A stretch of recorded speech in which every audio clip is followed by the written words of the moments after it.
ఎన్నో విధంగా ప్రార్థన చేశాడు. ప్రార్థన చేసిన తర్వాత వశిష్ఠార్, మరి వామనాథ్, గౌతమాథ్, భగీరథాథ్ అంత సాంతంలో కూడా ఇచ్చేశారు. ఇచ్చేసిన ప్రజలు వారందరికీ కూడా వృత్తాసనాలు వేయించారు. వృత్తాసనాలు ఏమి చేస్తారని ఏ వృత్తాసనం వేస్తారు? ఎక్కడైనా దర్బారు వృత్తాలు వేసి అయ్యా మీరు కూర్చొని, అయ్యా మీరు కూర్చొని, అయ్యా మీరు కూర్చోండి అంటే అక్కడ వారి మర్యాద చేయడానికి, వారికి తగిన మర్యాద చేయడానికి అవకాశం లేదు. ఉన్నంతలోనే ఆయన చెప్తున్నాడు. ఏమిటి చెప్తున్నాడు? మేము దర్శించినంత ఏ ఒకరికైన పుణ్యమబ్బు నాయందు ప్రేమతో అభిమాన పూలై విచేసిన మీ ఎల్లరికిదే పాదాభివందనము కౌసల్యానందరుళ్ళు చేయుచునుండే మీ దివ్యమైన ఆశీర్వచన పద సిద్ధికై మీకు దివ్యమైనటువంటి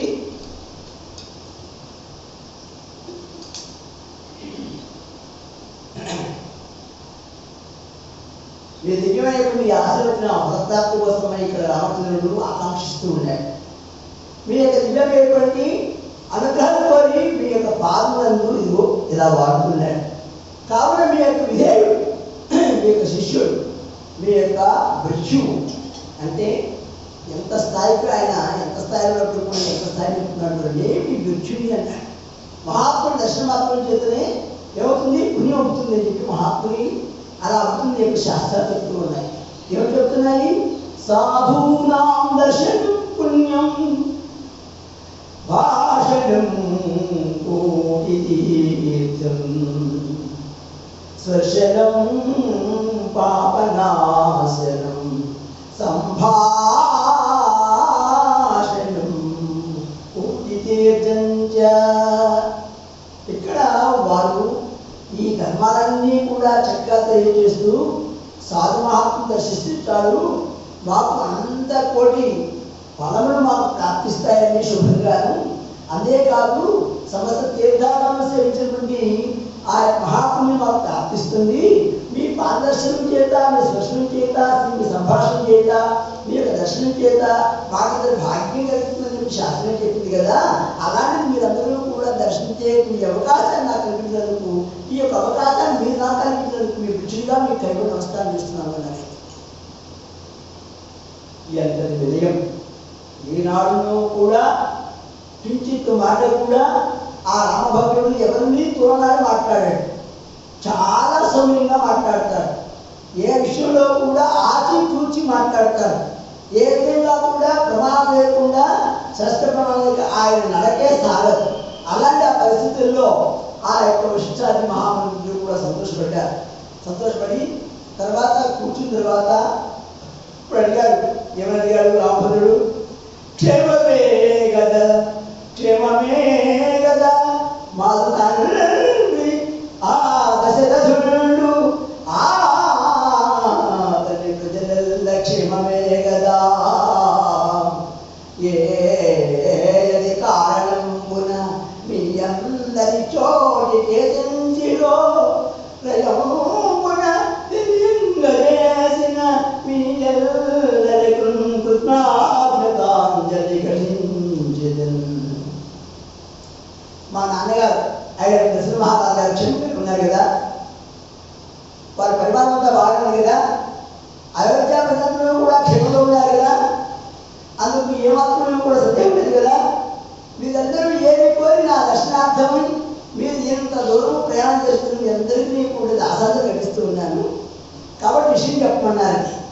విషయం వచ్చినప్పుడు విషయాన్ని చెప్పమన్నారు.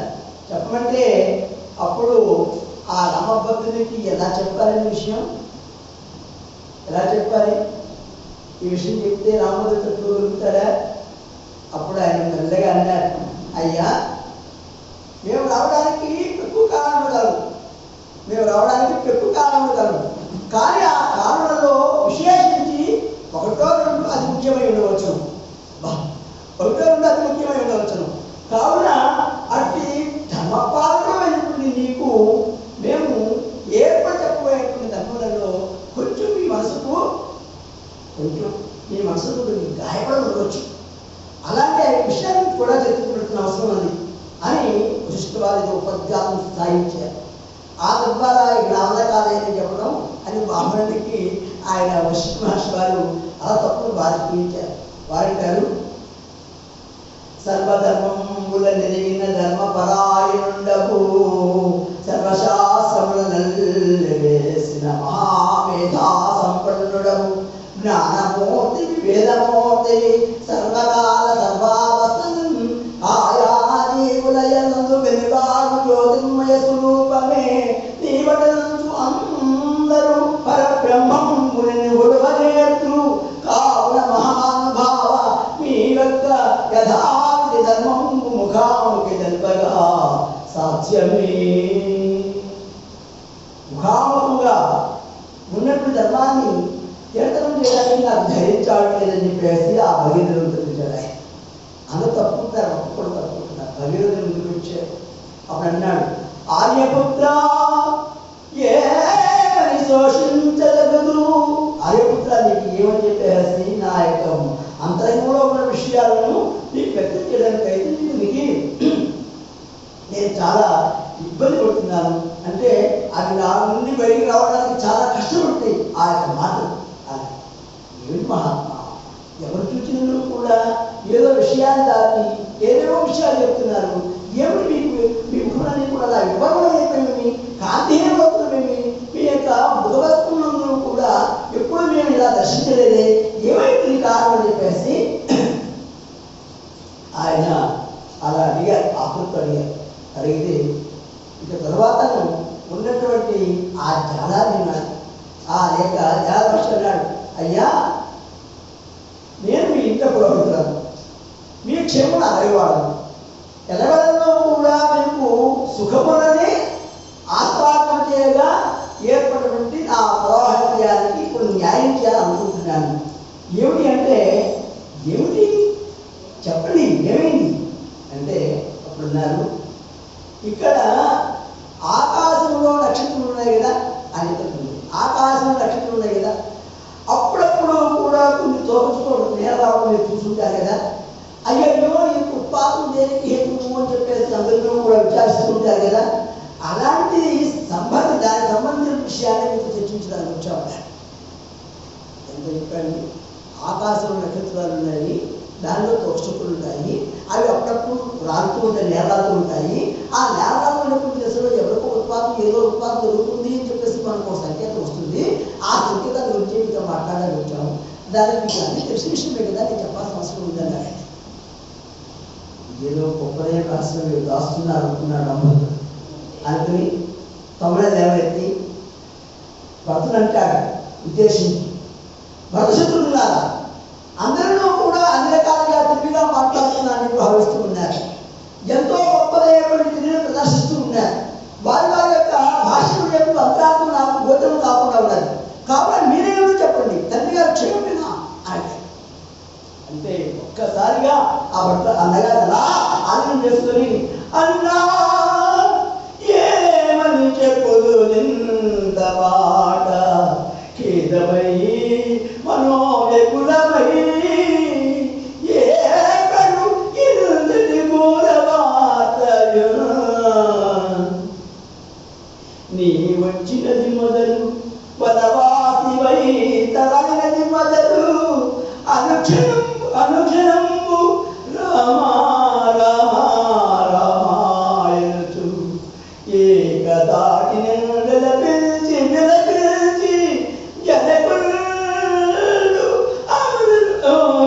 చూడని ఏమి చెప్పేదా అంటూ బాగా ఏడ్చాడు. నేను అడవికి వచ్చింది మొదలు, అడవి కంటే ఈ వనవాసం చేయడానికి వచ్చినటువంటి ఆ క్షణం దగ్గర నుంచి రామ రామ రామ రామ రామ రామ అంటూ అన్న పానీయులను ముట్టక మీ ఎందుకు అతిశయమైనటువంటి ఆ యొక్క ప్రేమాతిశయం చేత గొప్పదైనటువంటి దుఃఖానికి కారణమైనటువంటి వాళ్ళని ఏది నువ్వు కూడా రాముని కొడితే కానీ రాముడు లేక ఏ ఒక్కటి నువ్వు కూడా నాకు అవసరం లేదని ఆయన అంత గొప్పగా వెలిపిస్తూ అన్న మనకు లేకుండా అమరలోకానికి వెళ్ళిపోయాడు అన్న అని చెప్పారు. అమరలోకానికి వెళ్ళిపోయాడంటే ఒక్కసారిగా రామచంద్రమూర్తి స్తబ్దుడైపోయినాడు. నోట మాట రావడం లేదు. కళ్ళ నీడ అసాధారణంగా గంగా ప్రవాహం వలె తల్లి వస్తున్నది. ఈ మాట ప్రక్కనే ఉన్నటువంటి సీతామాతని బోర్ను వెలిపించింది. తద్వారా ఈ యొక్క దుఃఖాన్ని చూసి భరతశత్రులు అస్సలు ఆగలేకపోతున్నారు. అలా గొప్పదేపటి తుఫానులకు చిన్న చిన్న ఆ యొక్క మొక్కలు ఎలా అయితే నిలవలేకపోతూ అవి తరలిపోతాయో ఆ విధమైనటువంటి దశలో గొప్పదేపుడు వారి ప్రబంధం చేత ప్రభావం పడుతున్నటువంటి అప్పుడే ఉన్నటువంటి ఆ యొక్క వృక్షరాజులతో వాళ్ళందరూ కూడా ఆ నిలవలేకపోతూ ఉంటారు. అలా ఉన్నటువంటి ఆ దశలో ఈ సీతామాత ఆ తర్వాత భద్రక్షకుడు అలాగే రాముడు వీరందరూ దుఃఖాన్ని నుంచి వచ్చిన వారందరూ అలా విలపించారు. విలపించి కొంతసేపటి తెలుగునట్టు వారై ఎలా జరిగింది, ఇప్పుడు ఏమైంది, ఎలా ఉంది అని అడిగితే ఏమి లేదు, అప్పటికే మీరు ఇక్కడ వచ్చి 16 రోజులైంది. 16 రోజుల కార్యక్రమంలో ఈ కార్యక్రమం కూడా నిన్న మొన్ననే కార్యక్రమాన్ని పూర్తి చేసి ఈనాడికి ఈ యొక్క దర్శనార్థం వచ్చాం, మేము లేవు కదా అని చెప్పేసి భక్తులు సిద్ధులు చెప్పడం ప్రారంభించారు. అప్పుడు యావాలంటాడు, వారి మాటలు రానటువంటి విషయాలన్నీ కూడా అయ్యా మీ యొక్క సోదరులు చెప్పుకున్నారు కదా, దానికే ఒక మాట చెప్తాను వినండి. ఎందుకు చెప్తున్నంటే మీరందరూ స్వస్థలై ఉంటే మాట్లాడే అవకాశం ఉంది. మీరు కదా బాధపడుతుంటే నేను చెప్పలేదు. బాధపడకుండా ఎలా ఉంటామండి? బాధపడకుండా ఎలా ఉంటాం? మా యొక్క గొప్పదైనటువంటి పెళ్లి మా యొక్క గురువులు జనకులు మాకు స్థానం వహించి స్నేహితుని బోలి అన్నింటగలగువాడు అటివాడు మాకు వెరుగా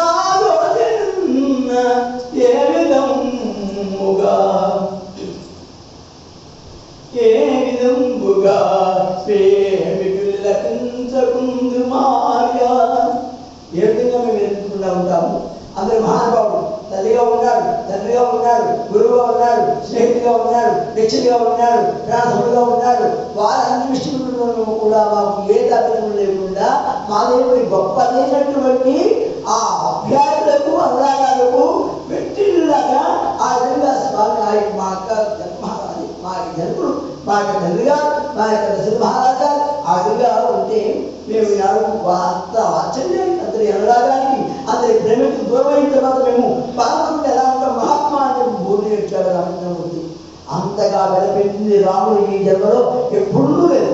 అలా వెలిపించినటువంటి దశలో ఇప్పుడు అమ్మగారు ఎలా ఉన్నారు, మాతృదేవత ఎలా ఉన్నారు అని చెప్పేసి వాళ్ళు ప్రశ్నించారు. మాతృదేవతలు ఇక్కడ తీసుకురాలేదు, దూరంగా వదిలిపెట్టి వచ్చారు. ఆ తర్వాత వారు అక్కడే ఉన్నారు అంటే అయ్యో ఇక్కడ దాకా తీసుకొచ్చి వారిని అక్కడ వదిలిపెట్టించారా, తీసుకుని చెప్పేసి వ్యవసాయం అందరినీ కూడా అప్రోచ్ చేసి పంపించాడు. పంపించేటప్పటికి ఇక వాళ్ళు వచ్చి నాన్న నేను చేసినటువంటి అపరాధం మామూలు అపరాధం కాదు, నన్ను క్షమించు, చిన్నవాళ్ళకి కూడా నీ పదార్థం పట్టుకుంటారు తప్ప నీకు తప్పనిసరిగా అయోధ్య రావాలి. అయోధ్య అనాథ అయిపోయింది, మహారాజు వెళ్ళిపోయినారు. ఆనాడు కోరికలను దృష్టి పెట్టుకోవద్దు, ఆనాడు నాకు పిచ్చారు పట్టింది, దెయ్యం పట్టినారు, అలా పట్టి ఇలా మాట్లాడాను అంతే తప్ప నేను కాదు అని చెప్పేస్తే అప్పుడు స్వామి అంటారు, అమ్మా దైవవిలాసం ఒకరికి కూడా అవగతం కాదు. ఎందుకంటే భగవంతుడు ఏది నిర్ణయం చేసి ఆ నిర్ణయాత్మకమైనటువంటి కార్యాలను నిర్వహించలేనో ఆయన ముందుగానే నిర్వచించి ఉంటాడు. తద్వారా ఆ యొక్క న్యాయధర్మం ఉపేక్షలో మరి ఉండడం కూడా పాత్రధారణం కాదు. కాబట్టి మీ వల్ల అంటే మిమ్మల్ని కాళీగా నుంచి ఈ కార్యం నిర్వహించడానికి దేవతలు ఏదో ఈ విధంగా వారు రచించుతున్నారు తప్ప మీది కూడా అపరాధం కాదని నేను భావిస్తున్నాను. ఎంతటి వారికి వస్తుందండి, అంతటి పశ్చాత్తాపంతో వాడు బాధపడుతుంటే మీరేం తప్పు లేదమ్మా, అంత విధికృతమో మీరు ఎప్పుడూ కూడా సామాన్యంగా ఉన్నారు, మీరు మా తల్లిగా ఉన్నారు, ఎవరైనా అనగలుగుతారా ఆ స్థాయిలో? ఆయన అవభక్తుడు ఉన్నాడు. అలాగా ఎందుకు అంటే ఆయన సర్వకార్యములకు సర్వ విశేషములకు కూడా బుద్ధి ప్రదానంతో ఆయన ఎంత గొప్పవాడు, అంతటి గొప్పదైనటువంటి జ్ఞాని. అందుచేత ఆయన అన్నింటినీ కూడా పూర్తిగా విస్మరించి కేవలం కర్తవ్య ధర్మం నిర్వర్తించడం కోసమే సత్యాలుడే వ్యవహరిస్తూ ఉన్నాడు వంచరులలో. అలాంటి దశలో ఆ యొక్క తల్లిగారిని ఆ విధంగా భావించండి. అంతేత మీరు అపరాధం చేశారని మీరు ఏమాత్రం కూడా మనసులో పెట్టుకుని మీరు ఏమాత్రం చేయాల్సి ఇదంతా కూడా దైవీకృతం, మీరు కాదు, మీరు కాదు కాదు అని చెప్పి వారికి నమస్కారం చేశాడు, వారి పాద నమస్కారం చేశాడు. అలా మూడు తల్లులకు కూడా పాద నమస్కారం చేసి వారి యొక్క దివ్యను అందుకున్నాడు. అందుకుంటే వారి యొక్క రూపాలు పెట్టి బొడ్డు మీద తీసి సీతమ్మ ఎందుకని తెల్లని వస్త్రములు దాల్చి ఏ ఆభరణములు లేక సామాన్య ఒలితల్లోలి స్వామి సమక్షమును చేసిన వాళ్ళ చూచి గోరుమని విలపించే జానకి తెల్ల వస్త్రాలు ధరించారు. ఏ ఆభరణాలు ఏ భూషణాలు లేవు, అతి సామాన్యంగా ఉన్నారు. సామాన్యంగా ఉన్న దశలో వారు ఏ మాత్రంలో కూడా సంతోషంగా లేరు. ఎలా ఉన్నారు అంటే గొప్పదైనటువంటి ఆ దుఃఖ సముద్రాన్ని వారి హృదయాల్లో భద్రపరుచుకుని ఎప్పుడు కలిస్తే అప్పుడు ఆ విధంగా పౌర్ణమి ఏడ్చేటట్లుగా ఆ యొక్క కళ్ళ పర్యంతమైన ఎప్పుడైనా దశలో మాట మాటకు కళ్ళ నీళ్ళు పెట్టుకుంటారు ఆ యొక్క గురమలు కూడా. అప్పుడు ఆయన అన్నాడు, అమ్మా ఇప్పుడు కావలసిన కార్యము మనము కొంచెం స్థలం మనం విషయాన్ని మాట్లాడుకుందాము, మీరు విషయాన్ని తీసుకోండి చెప్పేసి ఇక్కడ ఉన్నటువంటి వరిష్ఠాది వామనాది భగీరథాది తన గృహంతో ఇప్పుడు స్వామివారికి కావాల్సినటువంటి కార్యాలు చేద్దాం, మా తండ్రి గారికి ఏం చేయాలో చెప్పండి, యష్టుగా నేను పుట్టాను కానీ వారికి ఏమి చేయలేకపోయినాను, నేను చేయగలిగింది ఏమో చెప్పండి అన్నాడు. అంటే అప్పుడు అందరూ కలిసి ఒక్క మాట అన్నారు, భద్ర జరిగింది ఏదో జరిగిపోయింది, అతి గొప్పదైన నష్టం జరిగింది, ఆ నష్టాన్ని ఎవరు భర్తీ చేయలేదు. కానీ ఇప్పుడు కుమారుడు గారు జ్యేష్ఠ కుమారుడు గారు చేయవలసినటువంటి ప్రధాన కార్యక్రమాలు ఉన్నాయి, అవి చేస్తే బాగుంటుంది. ఆ చేస్తే ఆ యొక్క తండ్రి గారు సంతోషపడతారు. అంటే అప్పుడు ఆయన అందరిని తీసుకొని సమీకరించి అలాగే దప్పులు కూడా స్వీకరించి వారికి ప్రధాన కార్యక్రమాన్ని వారు నిరర్థంగా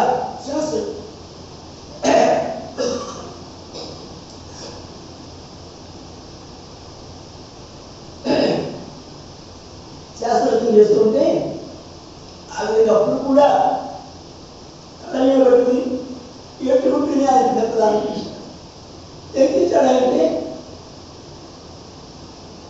ఎంతో గొప్పగా పడినటువంటి చక్రవర్తి మాత్రమే ఈనాడు వారికి దగ్గర నుండి అందుకే చేయలేకపోయినాను. కనీసం పిండ ప్రదానం చేద్దామంటే ఈ గారపిడితో వారికి పిండ ప్రదానం చేయవలసి వచ్చింది, ఈ కథమరాలనే వారికి ప్రసాదంగా పెట్టవలసి వచ్చింది. రకరకాల పక్షులను ఆహ్వానం చేయకుండా చక్రవర్తి ఈనాడు నా సౌభాగ్యములకు దూరమైనాడు, నా దౌర్భాగ్యం వారి ఈ గారపిడితోనే వారికి పిండ ప్రదానం చేయవలసి వచ్చింది అని చెప్పి చాలా బాధపడ్డాడు. అలా బాధపడినటువంటి ఆ రామచంద్రమూర్తి నా యొక్క దౌర్భాగ్యానికి ఎదురు చింతించాను.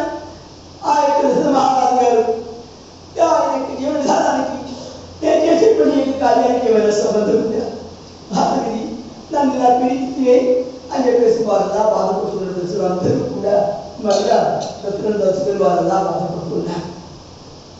ఆ విధంగా బాధపడి వారి యొక్క పిండ ప్రధాన కార్యక్రమాన్ని పూర్తి చేసి తర్వాత వచ్చి ఆ దర్భం మీద వారు ఆశీర్వదించి మహాత్మా చెప్పండి ఇప్పటి వరకు కూడా ఈ కార్యక్రమం జరిగింది, ఏదో మేమేదో ఉద్దేశిస్తున్నామని చెప్పేసి భావం కాదని ధర్మమూర్తి అయినటువంటి దశరథ మహారాజు ఆయన చేసేటువంటి మహా గొప్ప కార్యం వల్లనే ఆయన ఎప్పుడో అమరలోకానికి వెళ్ళారు.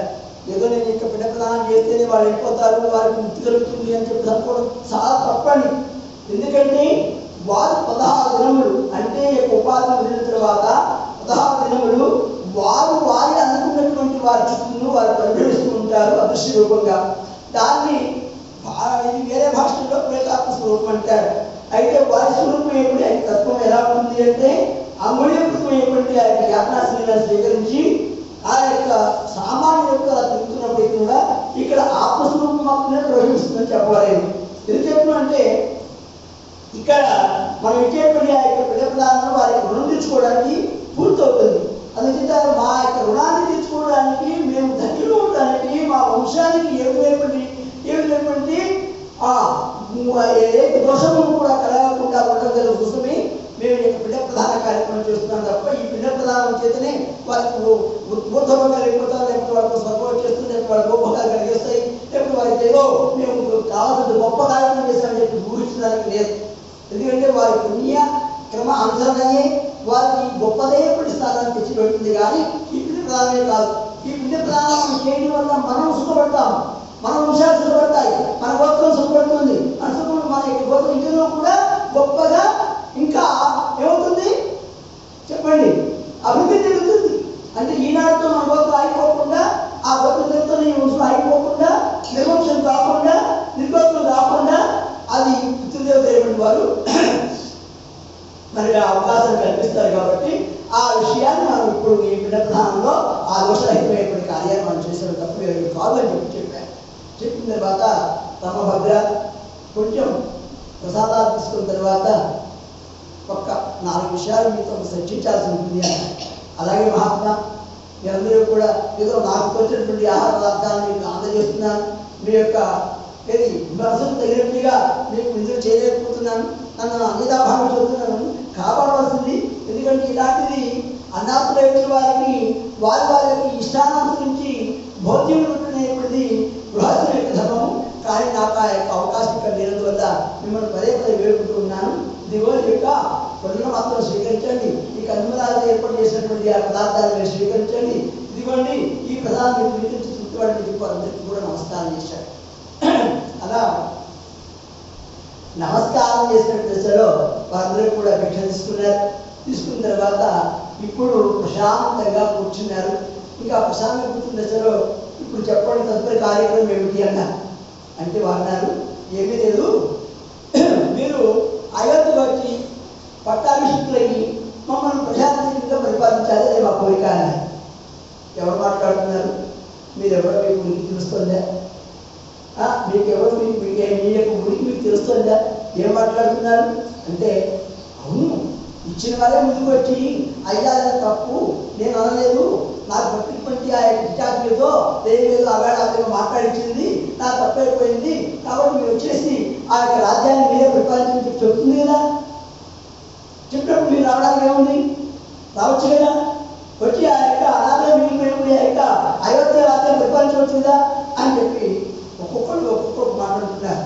అంటుంటే అప్పుడు వారు అంటున్నారు, అయ్యా సత్యానికి మూలం ధర్మం, ధర్మం మాత్రమే మనం ప్రవర్తిల్లాలి. ఆ ధర్మాన్ని మనం చక్కగా ఆచరించినట్లయితే అర్థకామాలు దాని యొక్క వెంటనే ప్రయాణం వస్తాయి. ఎవరికైనా సాధన లాభంలో పొందాలంటే ఆ యొక్క ధర్మాన్ని మూలంగా అనుష్ఠించాలి. కాబట్టి ఆడిన మాట తప్పదు. మా రఘువంశీయుల్లో అలా ఆడిన తప్పిన వారు ఏ ఒక్కరూ లేరు. ఇన్ని నాలుగా పోషించుకుంటూ వచ్చినటువంటి ఆ యొక్క సత్యప్రతిష్టని నేను దిగదార్చుకోలేదు. కాబట్టి నా వల్ల ఈ యొక్క రఘువంశము ఏమైంది, అసత్యవాదులకు కారణమైంది అని చెప్పేసి మాటను నేను భరించగలను. తండ్రి గారు ఎవరు చూడాలి, తండ్రి గారు లేరు కాబట్టి తండ్రి గారిని చూసుకోవాలనుకుంటున్నారు కదా. ఇప్పుడు తండ్రి గారే లేదు, నేను చేయింది ఉన్నది. ఆయన ఒక మాట చెప్తాను వినండి. ఏమిటంటే, రాముడిని పొద్దునటు పొడిచిన తప్పడు సత్యవాదము రానోడు అయోధ్యకు వనవాసము చే సంకల్పించిన 14 వచ్చటములు చేయగతా సంసిద్ధము. 14 సంవత్సరాలకు కూడా ఆయన వనవాసం చేయడానికి అని చెప్పి ఆనాడు మాట ఇచ్చి ఈనాడు వనవాసం ఇక్కడ వేస్తూ ఉన్నాడు, చెల్లిస్తూ ఉన్నాడు. కాబట్టి ఇప్పుడు మీరు చెప్పిన మాటలను అలవోలుగా దాన్ని స్వీకరించి వాడు రాముడు కాదు. రామభక్తునికి అలాంటి అవకాశము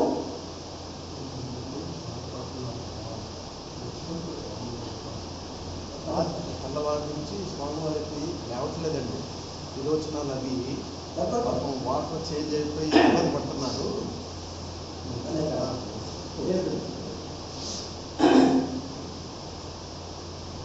కాబట్టి ఆ విధముగా ఆ ధర్మాన్ని ప్రవర్తించేటువంటి వాడు, అధర్మానికి అవకాశం ఇచ్చేటువంటి వాడు రామభద్రుడు కానే కాదు. కావున రామభద్రుడు అంటే సత్యవాదిగా అమితంగా ప్రేమించిన వాడు దశరథ మహారాజు. నా వంశానికి తానే ఏమి చెప్పాడు? ఏదిగా అనుకున్నాడు. నా వంశానికి తానే గుర్తు అనుకున్నాడు. నా వంశానికి నన్నే ఉద్ధరించేటువంటి పురుషోత్తముడుగా భావించాడు.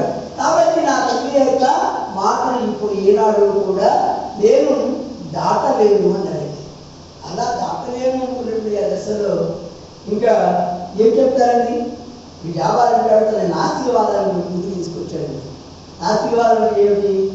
కంటికి కానరానిదే ఏదో ఉన్నది అది అభ్రాంతమవుతూ జీవకోటియు భ్రమించుచు వారి వారి గతులనెల్ల మరచి వ్యవహరింతు ఈ జగత్తులో నీవు పోయిన వారిని మూటిని ఇంకేలా వేధించదో. పోయిన వారి గురించి మీ మీద విచారించేది. కాబట్టి ఎవరో అజ్ఞానైన వారు మాత్రం మాట్లాడతారు. ఎలా మాట్లాడతారు? పోయిన వారి గురించి, ఆ పోయిన వారికి ఇచ్చిన మాటల గురించి, ఇంకా దానికి వాస్తవంగా ఇంకా వారికి నేను మాట ఇస్తున్నాను అని చెప్పేసి ఏదో గొప్పగా ఊహించుకుంటారు తప్ప అది అభ్రాంతం అవుతుంది. భ్రాంతి తప్పం కూడా కాదండి.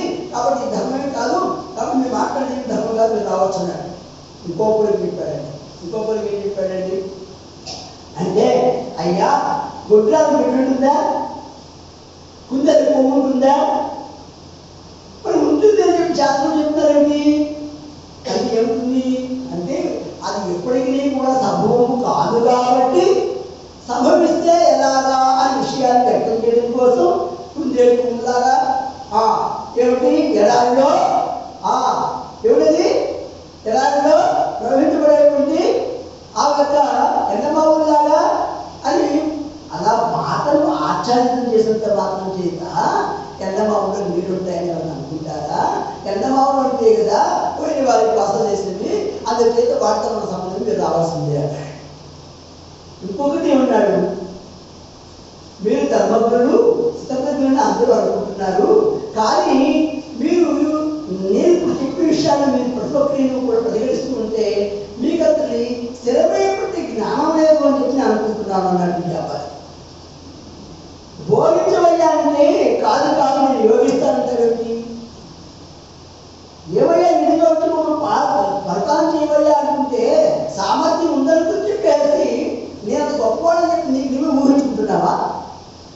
వ్యతిరేకంగా మాట్లాడుతున్నాను, చాలా వ్యతిరేకంగా. ఆ మాట చూసి వశిష్ఠుడు అలాగే వామనుడు వీళ్ళందరూ కూడా ఇలా సామర్థ్యం చూస్తున్నారు. ఏమిటి ఇలా మాట్లాడుతున్నాను? అప్పుడు దున్నపీత మీద వర్షం పడినట్టు, లేదా ఏనుగు మీద వర్షం పడినట్టు, చెవిటి వారికి నీతులు చెప్పినట్టు మహానుభావుడు చెవిటి వారికి శక్తి పోయినట్టు ఇంకా చెప్పినాడు. దుర్మార్గుడికి ఏదో ధర్మనిధులు చెప్పినట్టు. ఆ తర్వాత ఎవరిలో ఏదో అసలు ఏమాత్రము కూడా పాత్రత లేని వాడిని తీసుకొచ్చి మహోన్నతమైనటువంటి స్థితిలో స్థాయిలో కూర్చోబెట్టాడు. ఏమిటండి మీ యొక్క ఆలోచన అన్నాడండి రామభద్రుడు. అసలే తండ్రి పోయి బాధలో ఉన్నాడు. ఆ బాధలో మనసంతా కూడా కకావేగం అయిపోయింది. హృదయం అంతా కూడా చంద్రభద్రంగా తయారైంది. ఆ యొక్క దశరథుని యొక్క ఆ ఊహలోనే తేలాడుతున్నాడు రామభద్రుడు. ఏం మాట్లాడుతున్నాడు నిజంగా దానికి అర్థం కావట్లేదు అనుకుంటాడు. నేను నిజంగా అర్థం కాకనే మాట్లాడుతున్నానేమో, నిజంగా నేను ఏం మాట్లాడుతున్నా నాకు అర్థం కావట్లేదు. ఎందుకంటే అంత దుఃఖరాశి ఆ యొక్క హృదయంలో ఆయన బాధపడుతున్నాడు, దాచుకున్నాడు. దాచుకున్న దశలో అంటాడు, జాబాలి మహాశయ మీరేం మాట్లాడుతున్నారో నేనేం చెప్తున్నానో నాకేం అర్థం కావట్లేదు. నిజమే, నేను మూర్ఖుడే అనుకోండి, నాకేమి తెలియదని అనుకోండి, నేను అజ్ఞాని అనుకోండి, అయినా నన్ను క్షమించండి. మీరు ఎంత త్వరగా ఇక్కడి నుంచి వెళ్తే అంత మంచిది, నమస్కారం ఇస్తాను. ఎందుకంటే ఇంకా వాళ్ళ పప్పులు ఉండడం ఎప్పుడు ధర్మం కాదని చెప్పి మీరు త్వరగా బయలుదేరితే బాగుంటుందన్నాడు. అంటే వచ్చి ఆ యొక్క రావణ్ణి అలా ఆలయం చేసుకొని, రామభద్ర నేను తెలుసు నేను ఎక్కువ అపరాధం చేస్తానే, నన్ను ఈ విధంగా బాధిస్తూ నీ ఇక్కడ పేదపడబడేటువంటిది నాకు ఇష్టం లేదు. నేను ఎవరి కోసం అయితే తాపత్రయపడి నిన్ను ఆవాసం చేయాలని అనుకున్నానో ఆ కుమారుడే నన్ను నానా దుర్భాషలని నీవు నా తల్లినే కాదు నాతో మాట్లాడమనేసాడు. నా ముఖం చుట్టూ మానేసినాడు. నీ ముఖం చూస్తే పంచి మహాపాత్ర చుట్టూ శంకించాడు. ఇలాంటి ఘోరమైనటువంటి ఆ యొక్క మాటలు విని కూడా నేను ఇంకా బతికే ఉన్నాను. ఎందుకంటే అది క్షమాక్షిగా నేను నేర్చుకుంటే ఆ దోషం పోతుందని నేను భావిస్తూ ఉన్నాను. అందుచేత నీవు నా ఎదురైకి అయోగ్యం తిరిగిరా నాన్న, నీవు లేకపోతే నేను కూడా బతకలేను, నీ తండ్రి తాడుతో నేను కూడా భరిస్తాను అని చెప్పి అమ్మా అలా మాట్లాడుతున్నా. మీరు నిండు కూడా ఆరోగ్యంతో చక్కగా ఆ యొక్క అయోధ్యాపంలో సకల భోగాలను అనుభవిస్తూ నాన్నగారు మీరు ఏ విధంగా ఉండాలని భావించారో ఆ విధంగా ఉండడానికి ప్రయత్నం చేయండి. అంతేకాని మీరు ఇంకొక విధంగా మీరు ఇక్కడ ఏ విధంగా కూడా ఇంకో ఆలోచన చేయకూడదు.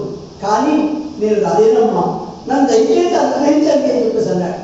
అంటే ఏమయ్యా పట్టిన పట్టులు అలా నిరాటాలేంటి, నేను ఎలా చెప్తున్నాను అని చెప్పేసి కైకం అంటే, అప్పుడు రామభద్రుడు కైకం గురించి అంటాడండి, ఏదైనా నీ మాటే చెల్లించుకోవాలని ప్రయత్నం చేస్తావే, ఎక్కడ మారావమ్మా నువ్వు? ఏదైనా నీ మాటే చెల్లాలని ప్రయత్నం చేస్తున్నావు. ఇప్పటికీ కూడా నేను మారిపోయాను, నాకు అప్పుడు పిచ్చాయి పట్టింది, తెయ్యి పట్టింది, నేను మాట్లాడేశానని చెప్పేసి అన్నావే, ఇప్పుడు మాత్రం ఏం మారావమ్మా? ఎందుకమ్మా ఇలా మాట్లాడతావు? తండ్రి యొక్క ఖ్యాతి మన ఖ్యాతి కదా.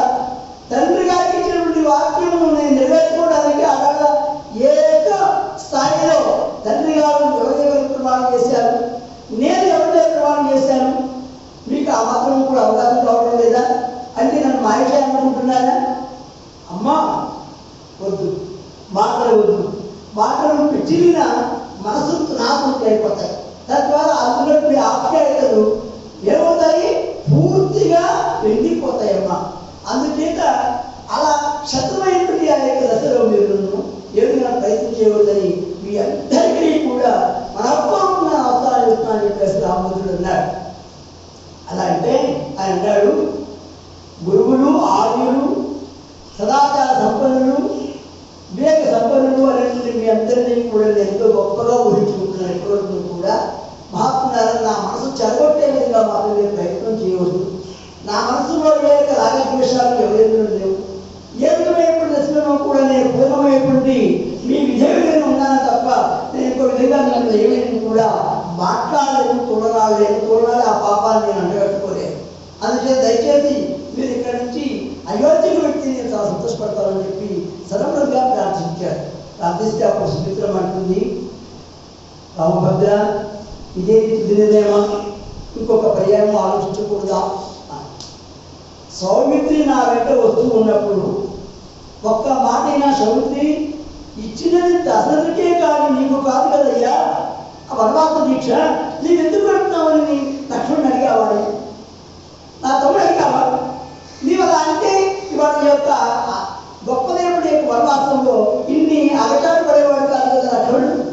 ఆ తర్వాత వివేకశీలైనటువంటి లక్ష్మణుడే రాజ్యాన్ని వేరేవాడుగా పోని భర్తలు రాజ్యాన్ని ప్రకారం చేస్తూ ఉంటే ఆయన చేరగకపోతే లక్ష్మణుడు తన యొక్క ధర్మాన్ని పరిగించేవాడుగా, ఆ విధంగా ఆయన కూడా అవకాశం కల్పించుకునేవాడుగా.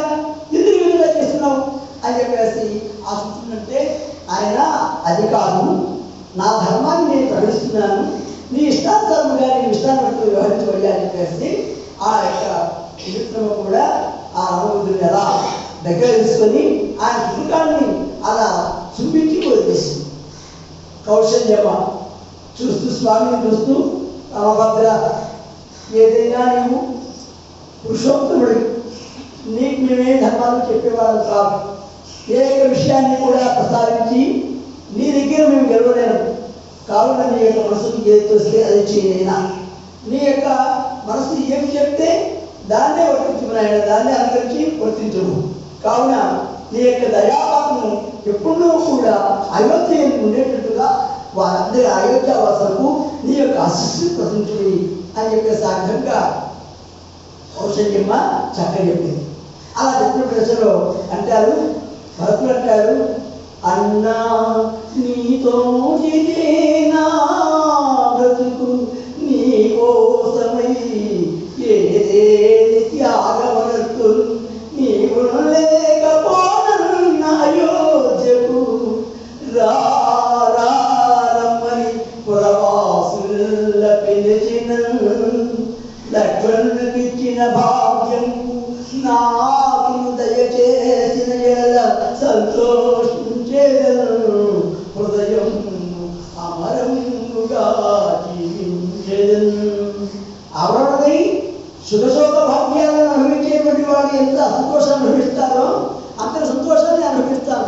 మీరు కూడా లక్ష్మణుడికి ఇచ్చిన అవకాశం నాకు ఇస్తే ఆ విధంగా మీకు లక్ష్మణుడు సేవ చేసుకుంటూ ప్రీతిరవుతూ ఉన్నాడు కాబట్టి నేను కూడా మీ దగ్గర ఉంటాను. అయోధ్యకి వెళ్ళమని చెప్పకు, అయోధ్యకి వెళ్ళమని చెప్పకు అని చెప్పేస్తారు. వాడికి ఇంకా ఏడుస్తున్నాడు భక్తుడు. ఏమిటా ఇంత పిచ్చిగా మాట్లాడుతున్నావు, ఇంతగా మాట్లాడుతున్నావు నాన్న, లేదే అంటూ అలా తీసుంటాడు. భరతుడకు నీవు ఈ విధము వగింప లేనం తాళగలనే ప్రాణ సమానుడవేవు పలికిన పలుకులు రసవత్తరము నీ అనన్య సోదర ప్రేమాతిశయమునే నిరుముదం కాని తండ్రి ఇచ్చిన పనదీక్ష నాకు గాని నీకు గాను నీవు ఆ అయోధ్యాపురి నేరి నా తండ్రి కోరిక తీర్చుట పుత్రునిగా నీకు ధర్మమయ్యేడు. నీవు ఇక్కడ కాదు నా బాధ దగ్గర ఉండవలసి. అయోధ్య నగరంలో పట్టాభిషిక్తులు అయ్యి చక్రవర్తి యొక్క దివ్యమైనటువంటి సింహాసనమున ఆరాడుతూ సకల భోగులను అనుభవిస్తూ నీదేటువంటి ఆ యొక్క రాజకృత్యాలను అనుదినము అనుక్షణము కూడా ప్రజాధీనంగా పరిపాలించేటువంటి ఆ యొక్క స్థాయిలో నీకు అలా ప్రవర్తనాలే కానీ ఇలా వేరే ప్రవర్తన నాకు ఏమాత్రము కూడా నచ్చలేదు. కానీ యొక్క సోదర వాత్సల్యం నాకు బాగా ఎదురు. నీ యొక్క మనసు ఏమాత్రము కలుషమైనటువంటిది. నీవు చాలా అగ్రగణ్యము ఆ యొక్క ప్రేమకు నీవే స్వరూపం అని చెప్పి నేను ఎదుగును. కావున నా మాట విని అయోధ్యకు వెళ్ళి పట్టాభిషిక్తుడు కమ్ము అన్నాడు. అంటే భర్త అంటాడు, అన్నా ఎంత చెప్పినా నీ మాట కానీ నా మాట వినిపించుకోకపోతే ఇన్ని నాకు చెప్పినా ఇచ్చేదా కాదు. నా యొక్క భావాన్ని నా యొక్క మనస్సును అర్థం చేసుకున్నాను కాబట్టి చెప్తున్నానయ్యా, భర్తను వెళ్ళవయ్యా అంటే అప్పుడు అంటాడు, ప్రేమాతిశయమున ఓ మాత లేగబూడగిల్ద క్షీరంపునిచ్చినంతటనే కాలం తల్లెడునట్లు ఏ విధమునల్లి పరిగతింతువో రామభద్ర నీవు లేక మనగలుగునా ఏ క్షణమైన ఈ భరతుడు రక్షణ చేసడి రక్షకుడవే నన్నీరీతి వేదించతగుని నీకు రక్షణ చేసేటువంటి రక్షకుడివే అనే విధంగా హిరణ్యతను నేను దూరం చేయడం న్యాయంగా ఉందా? అక్బరును కూడా చక్కగా పాల్గొన్నటువంటి ఆ గోమాత ఆ నేతలను చాటి కాలుతో తన్ని దూరముగా వెళ్ళినటువంటి గోడను ఇంకా పొడిచి ఏదో ఆ యొక్క రాక్షసత్వ ప్రేరణ చేత ఆ విధంగా తన కోరుకు అని తన గర్భంలో పుట్టినటువంటి ఆ నేతలను అలా ప్రయాణించినట్టు అలా హింసించినట్లు స్వామి మీరు వెళ్ళాలంటే అది సాధ్యమా అంటూ ఒక మాట చెప్పారు. ఏమంటే మీరేమనుకున్నారు అనుకోండి, కానీ ఇక్కడ మకరందులను వెళ్ళడానికి ఎక్కడెక్కడ నుండి యోధులు వచ్చి వారి ఆ పుష్పరాజునటువంటి పేదతత్వం నుండి ఆ యొక్క మకరందాన్ని ఆస్వాదించినట్లు నీ గుణం యొక్క ఆస్థానం చేత మేమందరూ కూడా ఈనాడు భరతుడని లక్ష్మణుడని చిత్రుడని ఈ పేరుతో మేము అడుగుతున్నాడు తప్ప నీ ప్రేమ లేని మీ ముగ్గురు లేదంటే ఒకే మాట. మీ ప్రేమ లేని చోట మీ ఆదరణ లేని చోట మీ ముగ్గురు లేదు అని చెప్పేసి అందరూ చెప్పేటప్పటికీ ఆయన అలా అనవద్దు.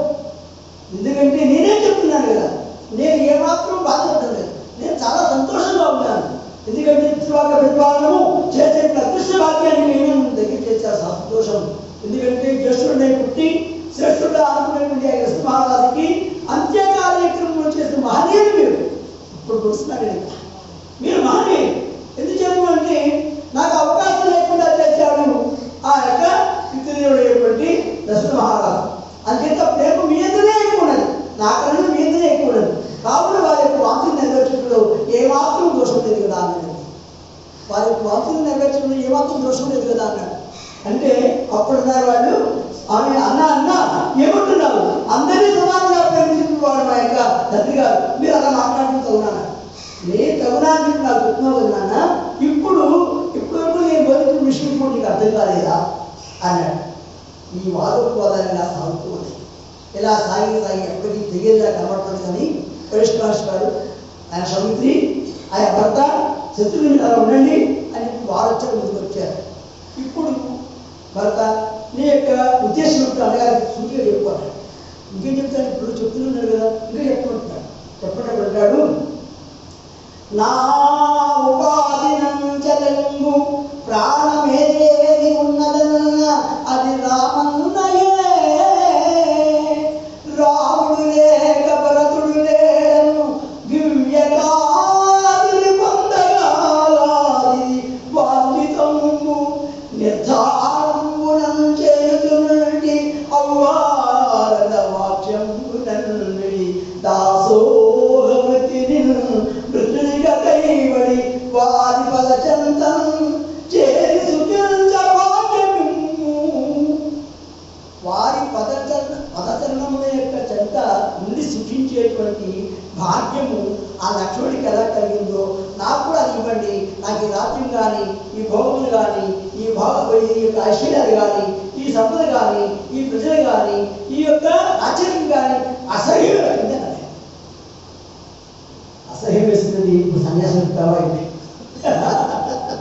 సన్యాసం అయిపోతావా అంటూ అలా వరసొచ్చి నా పేరులో ఉన్నటువంటి ప్రాణం పట్టున్నావు కదా కదా అన్నావు చెప్తే కదా అన్నావు. ఎవరు నువ్వు? నా మేరిన ప్రాణమేన్న అది రామన్నయే అన్నావు కదా. నీ మేరులో ఉన్న ప్రాణము నా మేరులో ఉన్న ప్రాణము రెండు ఒకటే అయినప్పుడు ఈ ప్రాణాన్ని మనకు సమర్పించినటువంటి యాదవుని దశరథ మహారాజు. కాబట్టి దశరథ మహారాజు గారి యొక్క కోరికనిచ్చిన కూడా ఇక ప్రాణం ధర్మమే కదా. కాబట్టి ప్రాణసమయప్పుడు ఓ భరత, నీవు నిర్దేశించి ఏ ధర్మాన్ని ఆచరించాలని తండ్రి గారు అభిలాషపడ్డారో ఆ అభిలాష ప్రకారంగా నీవు అయోధ్యకుడికి రాజ్యాభిషేకం చేసుకో. ఇందుకు తిరుగులేదు, ఇంకొక మాట ఇక్కడ వాడడానికి అవకాశం లేదు. కాబట్టి ఈ ప్రాణం అలా ఆదేశిస్తోంది. నీలో ఒక ప్రాణాన్ని ఈ ప్రాణం ఆదేశిస్తోంది. మీ అన్న కాదన్నాడు. ఇప్పుడు ఏం చెప్పాలి?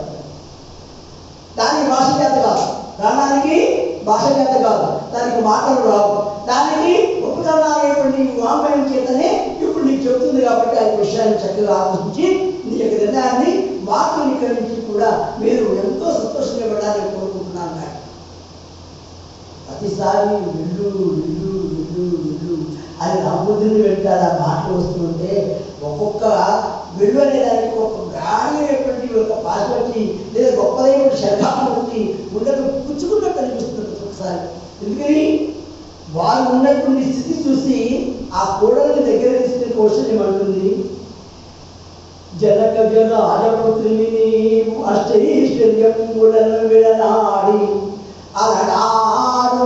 అలనాడు లక్ష్మీ భూదేవికే తెలిసి తపమరించినట్లు నా రామభద్రునికి దొరికితి ఇంతటి గొప్ప ఇల్లాలి నేను ఇంకా ఏమనంతు ప్రస్తుతింతు. నేను ఇంకేమని ప్రశ్నిస్తాను నిన్ను? నా యొక్క రామభద్రునికి ఇంత గొప్పదేవి ఇల్లాలని దొరికినందుకు నేను చాలా సంతోషపడుతున్నాను. అష్టైశ్వర్య కూడా భోగాల్ని కూడా అన్ని వదిలేసి ఇక్కడ వచ్చి ఈ విధమైనటువంటి సాధారణమైనటువంటి జీవితాన్ని గడుపుతున్నానంటే అమ్మ ముందు నీకు నేను నమస్కారం చేయాలమ్మా, నేను చింతన వేయాలని చెప్పేసి కౌశల్యం అంటే అత్తమ్మ మీరు అమ్మగా ఉన్నారు తప్ప, మీరు ఆశీర్వదం చేయాలి తప్ప, మీరు జీవించాలి తప్ప మీరు నమస్కారం చేయకూడదమ్మా, చేయకూడదు అంటే అప్పుడు అంటుంది, రాముని కనుసనలను నీవు వర్తించవమ్మా, రామమూర్తి అపార కరుణావట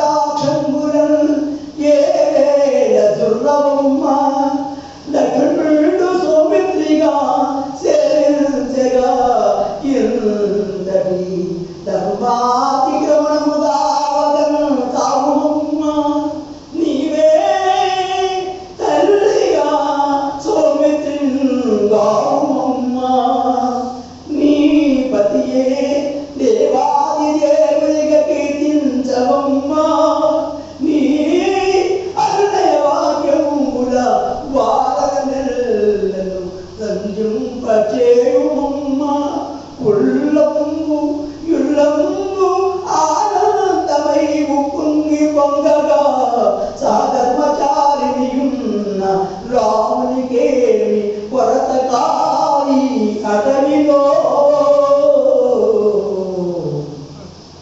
మనసు తెలుసుకుని భార్య ఉంటే ఏ భర్త సులభతాడు. మనసు తెలుసుకుని భార్య ఉంటే భర్త మనసు తెలుసుకోకుండా భార్య ఏమైనా ఉంది ఆ ముందు అష్టగా పొందుతున్నా నిత్యం నరకమే అనుభవిస్తాడు. అలాగే మనసు తెలుసుకున్న భర్త ఉంటే ఆమె సంపద ఉన్నా లేకపోయినా ఆ భర్త యొక్క ఆప్యాయత రాగాలు ఆ తల్లికే సంపద ఒక గొప్ప ఆలోచన చాలు. ఏదైనా కొత్త ఆలోకాల్లో కూడా జయించి ఆ ఏదైనా కొత్త ఆలోకాల్లో ఉన్న భోగభాగ్యాన్ని తన అనుభవించినట్టుగా భావిస్తుంది. పత్తి యొక్క ఆదరణతో అధిపతులకు ఇంతటి అపమానం అని చెప్పడానికి వీల్లేదు. ఎందుకంటే ఆదరణమైనటువంటి అది ఇతరులు ఆ యొక్క స్త్రీలు ఎంతో బాధపడతారు. ఆ వంటాలను ఎంతో దుఃఖిస్తారు. అక్కడ దేవతలు నివసించారు. శుభములు వర్తిల్లవు. ఏ మాత్రం స్వభావం కాదు. ఆ గృహంలో కూడా ఎలాంటి నిర్వీర్యంగా ఉంటాయి. ఏదైనా ఆగ్రహ చింతన ఇస్తుంది.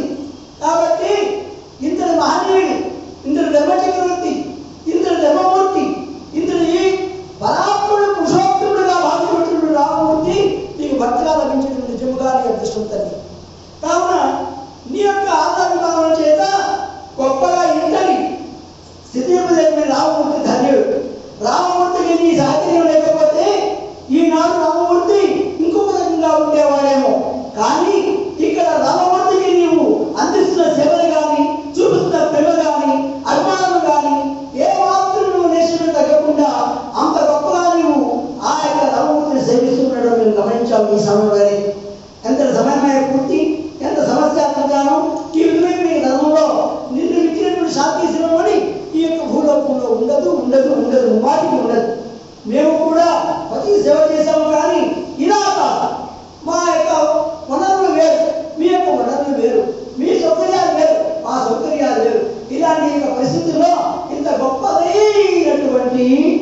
గొప్పదైనటువంటి సౌజన్యాన్ని ఆ యొక్క రామమూర్తిగా అందిస్తున్నటువంటి నిన్ను నా సమానంగా ప్రేమించి నా సమానంగా నిన్ను దగ్గర చేర్చుకుంటున్నానని చెప్పేసి ఇక్కడ తండ్రిగా గురువుగా స్నేహితుడిగా సఖిగా సఖ్యుడిగా అనుకూలమైనటువంటి పాత్రలన్నీ కూడా ఆ యొక్క రామభద్రుడికి ఉపయోగించి రామభద్రుడు ఏమాత్రం ఇంత కూడా బాధ అనేది తెలియకుండా ఆ మనసును ఏమాత్రం కూడా గాయపడకుండా ఇంత జాగ్రత్తగా చూసుకుంటున్నావంటే రామభద్రుడి కూడా నేను సాకలేదు.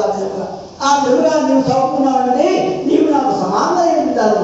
కాబట్టి చిన్నదానివైనా ఇంతటి గొప్పదైనటువంటి సద్గుణ సంపద నీవు కలిగినటువంటి ఆ దశలో నేను చాలా అభిమానిస్తున్నానమ్మా. ఇంకెంతకన్నా నేను చేయగలిగింది లేదు. వారి యొక్క మీ యొక్క రాకపోతే చూస్తూ ఆ యొక్క కోసం దేశంలో వేచి ఉండడం తప్ప నేను చేయగలిగినంత ఏమీ లేదని చెప్పేసి రాముడు చెప్పడం మానేసి సీతాదేవి చెప్పిందని కౌశల్య. అలా అత్తకోడళ్ళు కలిసిమెలిసి ఎంత బాగుంటుందండి. అట్లా 2 సంవత్సరాలు అలా నిండుగా ఉంటే ఎంత బాగుంటుందండి. అన్నదమ్ములు, తోడికోడళ్ళు, వాడి పిల్లలు, వాడి వీకులు, వీళ్ళ వీకులు, వాడి బంధువులు, వీళ్ళ బంధువులు, అలా మా బంధువు అనేటువంటి ఒక స్వార్థపరమైనటువంటి మాట లేకుండా అందరికీ కూడా మనవారైనటువంటి ఆ తత్వంలో ఉంటే ఎంత ఆనందంగా ఉంటుందండి. దీనికన్నా అమృతం ఏమైనా రుచిగా ఉంటుందా? అంత గొప్పదైనటువంటి అనుబంధాలన్నింటినీ కూడా రామాయణం బోధిస్తున్నాడు. కాబట్టి కలిసి ఉంటే కదా సుఖం, కలవకపోతే అంతా దుఃఖమే. అందుచేత అందరూ కూడా అన్ని విషయాలు తెలిసివారే ఉండరు. కానీ తెలిసినా తెలియకపోయినా చిన్న అపరాధాలు జరుగుతున్నప్పటికీ కూడా వారు క్షమాపణతో దగ్గర తీసుకున్నట్టు చూడండి. వాళ్ళ గొప్పతనం ఇంకొక తల్లులు ఇంకో విధంగా ఉంటారని మనం భావించలేము. కాబట్టి ఎవరు ఏ విధంగా ఉన్నప్పటికీ కూడా మరిది గారికి ఎలా మర్యాద ఇవ్వాలి, మరిది గారికి ఎలా మర్యాద ఇవ్వాలి, అన్నగారికి తమ్ముడు ఎలా మర్యాద ఇవ్వాలి, అమ్మగారికి ఎలా మర్యాద ఇవ్వాలి, స్నేహితుడికి ఎలా మర్యాద ఇవ్వాలి, అలాగే మన కుటుంబాల్లో ఉండేటువంటి బంధు బాంధవ్యులకు ఎంత మర్యాద ఇవ్వాలి, ఈ మర్యాదలన్నీ కూడా మర్యాద రామాయణ చేసుకునే దశలో ఈ రామాయణం ముందుకు సాగుతుంది. కాబట్టి ఆ విధంగా ప్రతి ఒక్కరూ కూడా రామ రామ అంటే చాలు, రాము రాము అంటూ పాపాలు పోతాయిట. అందుచేత ఈ యొక్క రామాయణ శబ్దము 2 అక్షరాలే. ఎవరికి అతి సులభంగా తిరగడానికి, అలా పలకడానికి అలా సుఖసాధ్యంగా ఉంటుంది. ఆ యొక్క అక్షరాలు ఉంటుంది రామ రామ అంటే చాలు. మనం ఎక్కడికి వెళ్తామండి? ఎడిగేద్దాం, పుణ్యంగా వెళ్ళిపోతాం, మన తిరిగి రానే రా. ఎందుకంటే రామ అంటేనే రామశబ్దంలోనే ఉన్నది తల్లి చేసేటువంటి ఆ యొక్క భావము అర్థము. కాబట్టి ఆ బీజాన్ని వాడు అన్నాడు. అందుచేత ఈ విషయం మీకు ధర్మాన్ని మనం చక్కగా ఉడికిపుచ్చుకొని అమ్మగారికి, తల్లి గారికి, సోదరులకి, మిత్రులకు, సభులకు వారి వారి యొక్క నేపథ్యంలో ఉన్నటువంటి సకల పరివారులకు ఎవరికి ఎవరైనా వారికి ఇచ్చినట్లయితే వారందరూ మన వారి ఎవరిలో మనం వాళ్ళు కాకుండా లేదు. కానీ ఇప్పుడు మనం అందరూ తప్పించుకుంటూ మనమే ఉంటే మనం ఒక్కడమే ఉంటాము. మనకి ఇంకా తర్వాత సంగతులు కూడా చెప్పడానికి అవకాశం లేదు. అందుచేత దానివల్ల ఏం ఉపయోగం లేదు. అందుచేతనే విశిష్టమైనటువంటి విషయాన్ని ఇక్కడ తెలియజేస్తున్నాడు. ఏమంటున్నాడు? అయోధ్య ప్రజలందరి దివ్య అనురాగంబునాపై చొప్పెనేని అయోధ్య పురాంతగతంబునంవతించు దేవవామిలైన మహర్షుల అనుగ్రహముయే నేనిల్లు పొందితినేని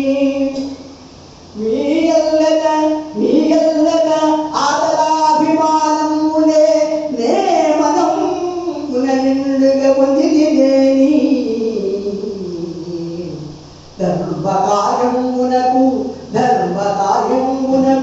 నేడు ఈ యజ్ఞమున అందరూ సహకరించి నన్ను తాకుల చేయమంచు ప్రార్థించుమది. కృతాకుని ఏమని చెప్పి ప్రార్థించుమది అన్నాడండి.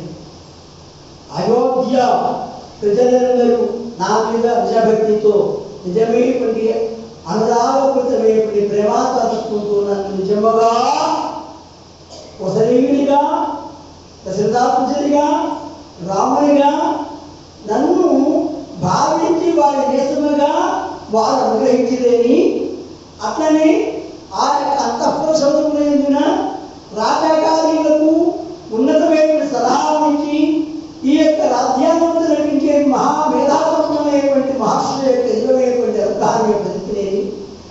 అట్లనే సమస్త చరాచర జగత్తులో కూడా ఆధారమైనటువంటి పరమాత్మ యొక్క ఆశస్సులు కనుక పొంది ఉన్నట్లయితే, వారి వారికి అనుగ్రహాన్ని నిజంగా పొందినట్లయితే పంచభూతములు ఇప్పుడు సజీవహితము, అట్లనే అష్టయుగాలను ఇప్పుడు వారును, అట్లనే ఆదిత్య నవగ్రహాలను, అలాగనే మా సూర్య భగవంతుడు మా సూర్యవంశానికి మూలగ్రామ సూర్య భగవాను, అలాగే పంచభూతములు ఇవన్నీ సజీవహితములే. కాబట్టి వారందరి ముందు నేను ప్రమాణం చేసి ఆనాడు వనవాసనే వచ్చి ఉన్నాను. వారందరూ కాదు కాదు వెళ్ళు అని వారందరూ సాక్షి చెప్పగలుగుతారా? ఇది తప్పు కాదు రామచంద్ర, ఇది తప్పు కాదు, వారందరూ అడుగుతున్నారు, బాధపడుతున్నారు, ఆ బాధను ఆమోదం అర్థిస్తావా? కుటుంబ సభ్యులను నేను కుటుంబాన్ని పెంచుకోలేకపోతే నువ్వు రాజకీయాలకి వాళ్ళందరూ విమర్శిస్తారా అయినా? కాబట్టి ఆయన ఇంకా వ్యతిరేకంగా మాట్లాడుతున్నాడు రామచంద్ర విషయాన్ని సూచిస్తూ ప్రమాణం చేస్తున్నాడు. కాబట్టి వారందరూ కూడా ఎక్కడ ఏ విధమైనటువంటి తత్వంలో కూడా కించిత్తు కూడా వారి యొక్క ధర్మాచరణలో ఒక్క సెకను కూడా వారు అలక్ష్యం చేయకుండా వారి వారి విధులు నిర్వహిస్తున్నారే. ఇప్పుడు నన్ను ఏమంటున్నారు? ధర్మధూర్తుడే కమ్మంటున్నారు, సత్యధుడే కమ్మంటున్నారు. ఇది న్యాయమా?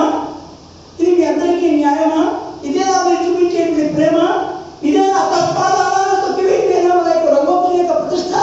అదే నా మీ యొక్క న్యాయము, అదే మీ యొక్క ప్రేమ? దీన్ని ఏమంటారు? అతిశయమంటారు. కాబట్టి మీ యొక్క స్వార్థం కోసం, మీ యొక్క ఆలోచన కోసం, మీరు గొప్పవారు అనిపించుకోవడం కోసం ఉన్నతంగా వ్యవహరిస్తున్నారు. వైఎస్ఆర్ రాష్ట్రం ఇదే చెప్తున్నాను, కఠినంగా మాట్లాడుతున్న రామభక్తి అనుకోవద్దు.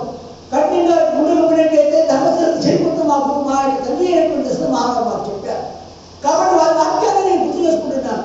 కాబట్టి కఠినమైనటువంటి ఆ యొక్క సంస్థ పరిష్కరించాలి, గట్టిగా వ్యవహరించాలి. కాబట్టి ఇంతగా నేను మేలుగా చెప్పాను, ఉన్నతిగా చెప్పాను, చాలా ప్రశాంతంగా చెప్పాను. నేను చెప్పిన వాక్యంలో ఒకరు కూడా అర్థమైనట్టుగా తరవలేదు. కాబట్టి నేను చెప్తున్నాను, నా స్థిర నిర్ణయం ఇది నా ఇష్టం, నాకు ఇచ్చినటువంటి భోజనం, నాకు ఇచ్చినటువంటి అధికారం, నాకు ఇచ్చినటువంటి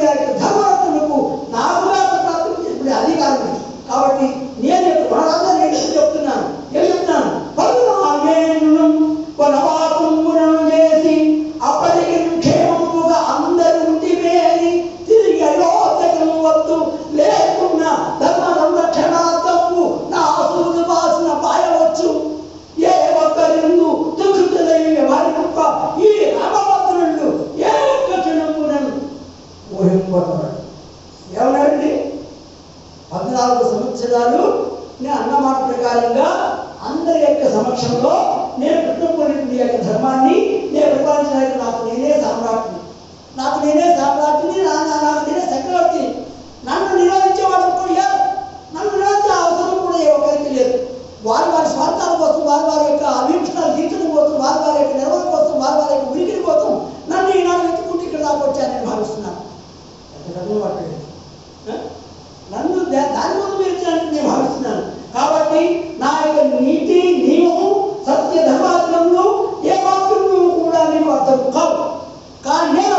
కావున నేను ఈ యొక్క ధర్ములకు నీతికి సత్యులకు ఒకటువంటి వాడిని అయినట్లయితే నేను దానికి అధిపతి ఉన్నాను. కాబట్టి నా యొక్క ధర్మం నాదే, నా మనసు ధర్మం నాదే.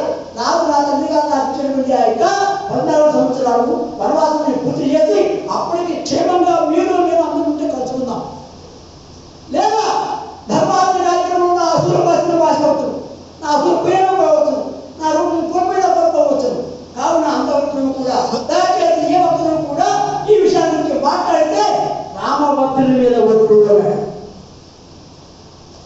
ఏం మాట్లాడతారు చెప్పండి, ఏం మాట్లాడతారు చెప్పండి, ఎవరు మాట్లాడతారు?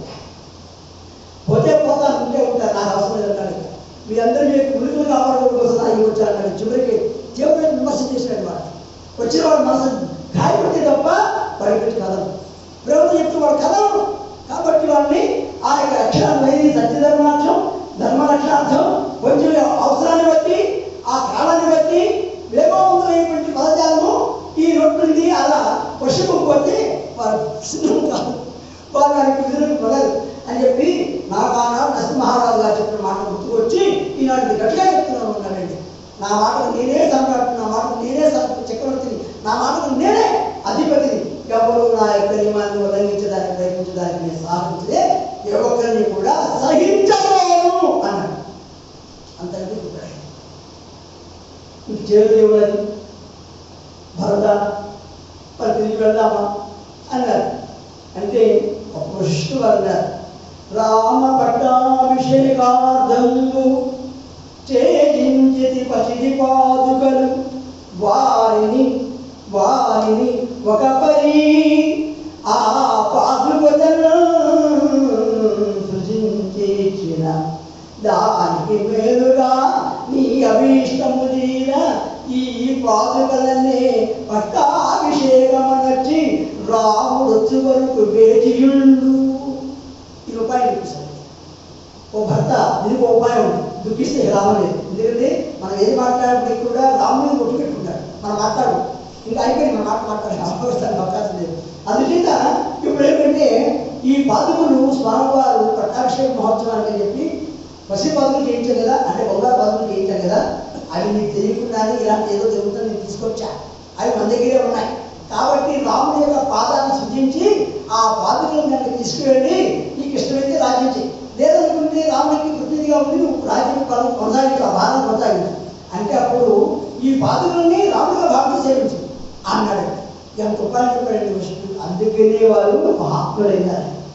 ఎందుకంటే మనం దేవుడి యొక్క చిత్రపటాలు పెట్టుకుని ఇక్కడ దేవుడు ఉన్నాడు, రాముడు ఉన్నాడు, కృష్ణుడు ఉన్నాడు, నారాయణ ఉన్నాడు, లక్ష్మి ఉన్నది, అమ్మ ఉన్నది, సదశక్తి లతా ఉన్నది అని మన పుట్టానికి ఎలా అయితే ఆచారంగా మనం భావన చేస్తూ పూజ చేస్తామో అలాగే రాముడికి ప్రత్యేకముగా ఈ యొక్క పాత్రను సృష్టించి నీవు చక్కగా రాజపాలన చేయబోయే భర్త, ఇంతకన్నా అవకాశం లేదు, ఇది నీకు చెప్తున్నటువంటి మనుషత్వము, నేను అవగాహన చేసుకో అని చెప్పేసి ఆ విధంగా వశిష్ఠ మహర్షి వారు ఉపాయాన్ని చెప్పారండి. అది ఆలోచించాడు భర్తలు. ఆలోచించి బాగుంది, ఇది కూడా బాగుంది అనుకుని అంటాడు, మహాత్మ మీ మాటకు నేను ఏమాత్రం అడ్డు చెప్పను, అట్లని అన్నగానే యొక్క హృదయాన్ని ఏమాత్రం గాయపరచను, అట్టి వారికి మీకును కూడా నాకును కూడా శుభోపేతమైన ఒక వాక్యం మాట్లాడవచ్చున ఆనందిస్తారా?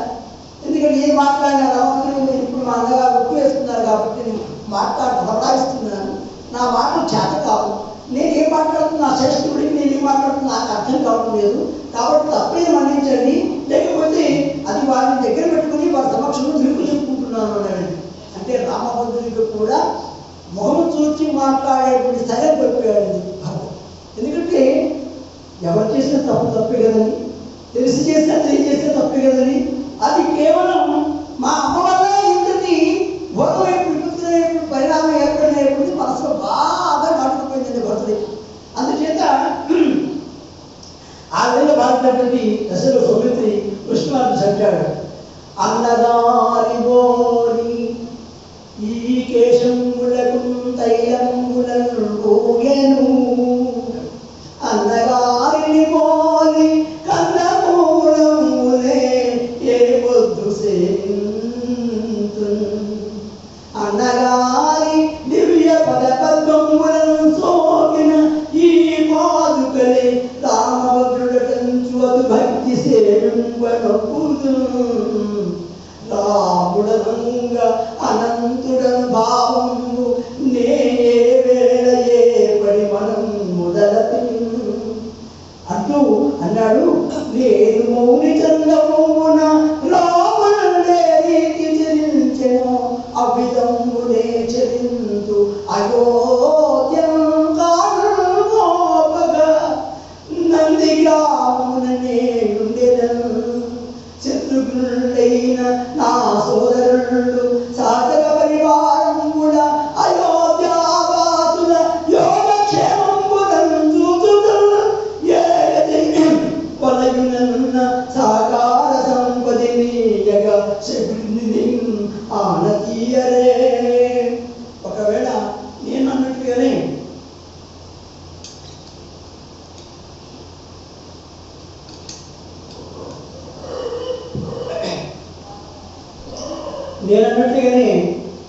శత్రుఘ్నుడు కూడా అలా భీష్ముడికి మాట్లాడతాడేమో, మీరు శత్రుఘ్నుడు చెప్పండి, ఆయన అయోధ్యలో ఉండమని చెప్పండి, అయోధ్యలో ఉండి రాణివాసులకు రక్షణగా, అలాగే ప్రజావాహానికి రక్షణగా, అలాగే అయోధ్యకు రక్షణగా తాను చెబుతామా కొద్దికాలం అయిపో కూర్చొని కొద్దికాలం కూర్చొని రక్షగా ఉండేటట్లుగా మీరు శత్రుఘ్నుని ఒప్పించండి. ఇప్పటి నుంచి ఈ క్షణం నుంచి నేను తీసుకున్న నిర్ణయం మీకు తెలియజేస్తున్నాను. నా మాట కాదని మీదే, ఎందుకంటే నా భావానికి నేనే ఇప్పుడు అధిపతిలో ఉన్నాను కనుక మా అన్నగారు చెప్తారు కదా, అలాగే నేను కూడా అధిపతిలో ఉన్నాను. కాబట్టి నా యొక్క శత్రువైపు మీ ఆలోచనతో పంచుకుంటున్నాను. ఏమిటంటే అన్నగారు ఇప్పుడు ఆ రికార్డు ధరించారు అంటే ఏమిటి, కేశవాసులకు మరణపదం రాసి వారు కూడా మునివృత్తిలో వారు జీవిస్తున్నారు. నేను కూడా అదే విధంగా మునివృత్తిలో జీవిస్తాను. అదేవిధంగా వారు పుట్టుబట్టులు వదిలించేసి ఏం పెట్టుకున్నారైనా నారసాలు ధరించారు. అలాగే నేను కూడా నారసాలు పెట్టుకుంటాను. అలాగే అన్నగారు ఉన్నారు, అయోధ్య అడుగు పెట్టుకున్నారు, నేను కూడా అయోధ్య అడుగు పెట్టాను. తర్వాత ఇంకేమిటి తెలుసా, ఆ తర్వాత నేను వారు ఏ కందమూల పదాలని వారు ఆహారంలో తీసుకుంటున్నారు అన్నింటినీ కూడా నేను అవే చూపిస్తాను. తద్వారా అన్నగారికి సాటిగా అన్నగారికి భేటీగా అని కాదండి, అన్నగారి గొప్పలో లేదు నాకు కావాలి కాదు, కానీ నా యొక్క మనసు అలా అనిపించింది చెప్తున్నాను. అది నేను నిజంగా ఆకృతి లేనటువంటి ధర్మం చెప్పి భావం చేసి మీకు తెలియజేస్తున్నాను. అన్నగారికి నేను ఏదో గొప్ప అని చెప్పి చెప్పడం కాదండి, నా విషయం వినండి. కాబట్టి నా యొక్క మనస్సును నేను శుద్ధి చేసుకోవాలంటే, నా పుట్టినటువంటి అనంతమైన యొక్క పాపరాశిని పురాణాలంటే దాని పూర్తి తొలగించుకోవాలంటే నాకు ఇదే సరైనగా భావించింది. కాబట్టి ఆ నంది గ్రామంలో ఆ యొక్క స్వామివారి యొక్క పాదుకలను అక్కడనే నేను పట్టాభిషేకం చేసి అందరి యొక్క సహవాసంతో నేను అక్కడ ఉండి ఆ యొక్క రామనామం చేసుకుంటూ అలా ఉంటాను. ఇంకొక విషయం, శత్రుఘ్నుడు మాత్రం తప్పనిసరిగా అయోధ్య నుంచి తీరవలసిందే. ఎందుకంటే అమ్మగారి యొక్క రాణివాసాలకు ప్రజలకు కూడా ఆయన రక్షణ కల్పించిన బాధ్యత ఉంటుంది. ఎందుకంటే శత్రుఘ్నుడు అయిన పేరుతో నాన్నగారు ఎంతో ఇష్టపడి ఆ పేరు పెట్టుకున్నారట. నాన్నగారు ఎంతో ఇష్టపడి ఆ పేరు పెట్టారట. ఎందుకంటే ఈ యొక్క రామరాజ్యానికి ఆయన గొప్పదైనటువంటి అనేటువంటి ఆ భావాన్ని వ్యక్తం చేయాలని నాన్నగారి యొక్క అభిప్రాయం. అందుచేత నాన్నగారి అభిప్రాయం వరకు ఆయన కూడా రాజ్యాన్ని పరిపాలించాడు. రాజ్యం వేరే వాళ్ళని పరిపాలించడం కాదండి, ఆయన ఒక సామంతుగా దానికి ఏంటి అన్నగారి సామంతుగా ఆ విషయాన్ని కూడా వారు చూడాలి. తద్వారా ఇంకొక విషయం మీకు తెలియజేసుకున్న మనం చేసుకుంటూ ఉండాలి. రామపుత్రుడే ఇప్పుడు మా అన్నగారు ఆలోచిస్తే ఒక మాట మాట్లాడుకుంటున్నాము. అంటే ఒక వృద్ధుడి కైబడి, ఒక సేవకుడి కైబడి, ఒక అంటే సామాన్య సేవకుడు మా అన్నగారు ఆలోచిస్తే ఒక మాట నిర్మించుకుంటా అన్నాడు. అట్టి చిరునవ్వు నవ్వాడు రామభద్రుడు.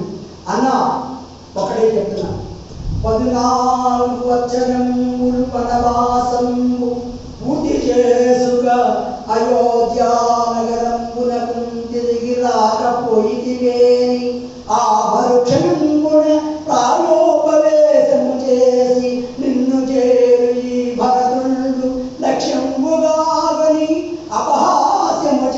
తెలియక విన్నవించని నా మనవి ఆనందవన్నా ఆగమన్నాడు. ఎందుకంటే ఒకటే విషయం చెప్పాడు, 14 సంవత్సరాలు ఎక్కడి నుంచి లెక్క పెట్టుకుంటున్నా, ఈ 14 సంవత్సరాలు కూడా మీరు వనవాసం చేసి ఈ రాజ్యానికి రాకపోయినట్లయితే, అంటే యోగ్యానికి రాకపోయినట్లయితే ఆ మరుక్షణం నిన్ను రాయోపయోగం చేసుకునే అగ్నిగుండంలో నా యొక్క శరీరాన్ని ఆహుతి చేస్తా, తద్వారా ఆత్మస్వరూపంతో మీరు ఎక్కడున్నా మీరు చేరుకుంటా. కాబట్టి ఈ యొక్క అమృతం నాకు దయచేసిన వారిని చెప్పేసి ఆ విధంగా ప్రార్థించాడు. ఆయన చిరునవ్వు భర్త, నీవు ఎందుగా చెప్పాలా, నీ మనసు నాకు తెలియదా, నీ యొక్క భావం నాకు తెలియదా, నీవెవరు నా సోదరుడు అన్నాడు. దగ్గరికి కూడా వాటిస్తున్నాడు. ఎందుకంటే ధన్యుడు ఈ రామమూర్తి, ధన్యుడు ఈ రామభద్రుడు, ఎంతటి క్లేశములైనా తమ్ముడు ముగ్గురు చేతించ సాధ్యమే. తమ్ముడు ఇంతటి మనసు తమ్ముడు ముగ్గురు ఉంటే నాకేంటయ్యా, అక్షయమైనటువంటి కాదు కానీ అక్షయమైన కష్టాలు కానీ మీ ముగ్గురు తెలుసుకుంటారు. అలా అవలేదుగా దాన్ని దాటేస్తాను సుమా. కాబట్టి మీ ముగ్గురు కూడా నాకు ఎంత తెలుసా, నా ప్రాణాధికముగా నేను అభిమానిస్తున్నాను. ఇంతటి సోదరులు మీరు ఉండగా నాకేమిటయ్యా బాధ, నాకేం బాధ. 14 సంవత్సరాలు ఇట్టే కలిపేసి వచ్చేస్తానయ్యా, నువ్వు అలాంటి అగాచానికి పాల్గొనక ఏ విషయాన్ని కూడా అప్పుడప్పుడు ఏదైనా విషయాలు ఉన్నాయని మీరు నాకు వర్తమానాలు లేకపోతే మన తర్వాత మూఢచారులని అలా నియమించి విషయాలు తెలుసుకోవడానికి ప్రయత్నం చేస్తారేమో, ఆ విషయాన్ని మాత్రం మీకు పొరపాటు కూడా తెలుసుకోవద్దని చెప్పాను. ఎందుకంటే రాజు మీద రక్షణ, ఏ రక్షణ అంటే వాళ్ళు కావాలనుకునే వారి యొక్క యోగక్షేమాన్ని తెలుసుకోవడానికి చాలా ఉపయోగించడం, చాలా ద్వారా వారి యొక్క వ్యవహారాన్ని తెలుసుకోవడం, తద్వారా దుఃఖమైన దుఃఖము, సుఖమైన సుఖము, ఆనందమైన ఆనందం అనుభవించడానికి వారి యొక్క లక్షణం. కాబట్టి నువ్వు రాజకీయంగా ఉన్నావు లేని తర్వాత విషయం, కానీ రాజుకు లేని అవకాశం ఉంది. కాబట్టి అలా గూఢచారాన్ని నియామకం చేసి మా యోగక్షేమాలు అలాగే మాత్రం ప్రయత్నం చేయవద్దు చెప్పండి. ఎంత గొప్ప చెప్పండి. యోగక్షేమాన్ని తెలుసుకోలేకపోతే విరగలాడిపోతాం మన కుటుంబాల్లో. అమ్మో నేను మన ఫోన్ చేశానమ్మా, అసలు ఫోన్ ఎత్తలేదు, ఇంకో గంట అయినా చేశాను మళ్ళా ఫోన్ ఎత్తలేదు, మరి ఇంకొక గంట చేశాను ఫోన్ ఎత్త ఏమైపోయిందో ఈ ప్రయాణం. అట్లా ఈనాటి ఆత్మత ఆ విధంగా ఆ వ్యక్తి యొక్క మనసుని ఎలా పలాయనం చేసిందో అలాగే ఇక్కడ రామభద్రుడికి అలాగే ఖేదం కలగకుండా ఉండడం కోసం మీ యోగక్షేమాలు మాకు కానీ మా యోగక్షేమాలు మీకు కానీ తిరిగి దానికి మీరేని చెప్పేసి ఆయన గట్టిగా శాసనం చేశాడు రామభద్రుడు. చూడండి, వారి యొక్క యోగక్షేమం కూడా ఏంటంటే వారి యోగక్షేమాన్ని తీసుకోండి. 14 సంవత్సరాల తర్వాత మనం ఏదైనా ఆలోచించుకున్నాం సరే అన్న. ఆ తర్వాత ఆ బంగారు ఆ పసిపాత్రను తీసుకొచ్చి స్వామివారికి ఎదురుగా పెడితే అన్నాడు, ముని వృత్తి కూడి ఉన్నవాడ హేమముల తాకేదో. ముని వృత్తితో ఉన్నాను కదా, ఈ హిమపండాలు ఎలా తాకుతాను, ఈ యొక్క హిమం యొక్క పాత్రను ఎలా తాకుతాను అన్నాడు. అంటే హిమ అంటే బంగారం, బంగారంతో కూడిన పాత్రను ఎలా తాకగలుగుతాను, నా ధర్మం కాదు కదా. అప్పుడు వశిష్ఠుడు వారు అన్నారు, మీరు వనవాసం చేయమన్నారు, మునివృత్తి ధర్మంలో వ్యవహారం కొనసాగించుకున్నారే కానీ ఇక్కడ హేమభూషణాలు హేమపాత్రలు మీరు తాకకూడదని సృష్టించకూడదని నాన్నగారి యొక్క శాసనంలో లేదు కదా అన్నాడు. నాన్నగారు శాసనం చేయలేదు కదా, మీకు మీరుగా అవన్నీ వర్తించుకున్నారు కానీ నాన్నగారు అవన్నీ వర్తించుకోలేదే. ఆనాడు కూడా మీరు పెడుతున్నారంటే అన్నీ చెప్పారు. రాజా గజ ఫలతంతో ఉన్నటువంటి సర్వసైన్యాలని వారితో పంపించమన్నాడు. ఎందుకంటే నేను ఎప్పుడైనా ఉరియాసనానికి సందర్శనానికి వెళ్ళినప్పుడు ఇలాగ చిత్రంగా వాళ్ళ సమేతంలో వెళ్ళేవాడిని. వారికి కావాల్సినటువంటి అన్ని కూడా వారు సమర్పించేవాడిని. వారికి కావాల్సినవన్నీ కూడా ఏర్పడి మన ఆయోజనకు తీసుకువెళ్ళేవాడిని. అలాగే ఉపవాసాలు వెళ్తున్నటువంటి రామభద్రుడు వరకు వదిలిపెట్టదు వశిష్ఠుడు ఆస్తే సుమంత్ర చెప్పేది అన్ని ఇచ్చి పంపించాడు. వారికి 14 సంవత్సరాలు ఏమేమి ఉంటాయో అవన్నీ ఇచ్చి పంపించుకున్నాడు ఆయన. అంటే అప్పుడు ఐకమంది ఇవన్నీ కట్టబెట్టి రామభద్రుడికి ఇచ్చేస్తే ఏముంటుంది ఇక్కడ, ఆదిత్యవాసం వెళ్ళిపోయి ఆదిత్యవాడు సకలేశ్వరం ఇచ్చేస్తే రావచ్చినటువంటి సమస్త పదార్థాలు ఇచ్చేస్తే ఇక్కడ మాకే ఉంటుంది. కాబట్టి అలా కాదు, రాముడు అంతగా ఉండాలి అని చెప్పి ఆవిడ ఐకమ్మ మాట్లాడిన విషయాన్ని గుర్తు చేసుకుంటూ ఇక్కడ ఏమంటున్నాడు, మీ విషయంలో మాకు కానీ మా విషయంలో మీకు కానీ తెలియడానికి ఏమాత్రం అవకాశం లేకుండా అన్నాడు. అలా అన్న దశలో ఈ హిమపుట్టాల గురించి కానీ ఇంకో విషయాల గురించి కానీ ఒక్క పుణ్యత్తైన దశలో మాట్లాడేది కనుక ఇప్పుడు ఆపద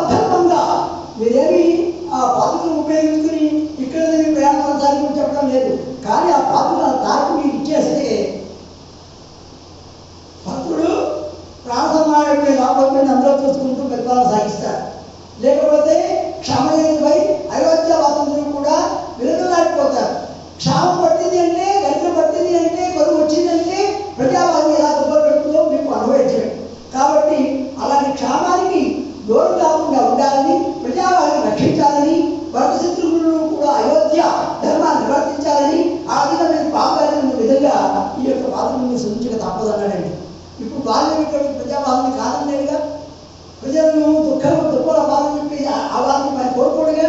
రాముడు అప్పుడు శుభంగా ఉండాలి, వాడు క్షేమంగా ఉండాలంటాడుగా. అందుకోసం ఆ పదవులు ఇస్తే అవి ఆ యొక్క దశలో అప్పుడు వెలసింది ఒక ధర్మసూత్రం చెప్పారు. శ్రీరామ రామ రామేతి రమే రామే మనోరమే సహస్రనామతుల్యం రామ రామ వరాననే తమ పట్ల స్వీకరించండి. అలా స్వీకరించండి యొక్క దశలో ఇక చూడండి, ఆ పాదుకలను ధరించినటువంటి ఆ యొక్క పాదాపద్మాలు ఎంత గొప్పగా శోభిల్లాయంటే అవి పశ్చిమార్గా ఉంటే నీలంగా మారిపోయాయండి. పాదుకలు నీలంగా మారిపోయాయి. అదే నీలంగా మారిపోయి ఇప్పుడు అక్కడ ఆశ్చర్యపడతారు. ఈ బంగారు పాదుకలు అన్నారు కదా, ఇది నిర్మలత చేయించాలా ఈ పాదుకల్ని అలా నీలంగా మారిపోయి అంటే స్వామివారి యొక్క శరీర ఛాయ ఆ పసిరియాన్ని ఇమర్చుకొని తాను నీలంగా మారిపోయిందట. బంగారమే నీలం రంగులో మారిపోయిందట.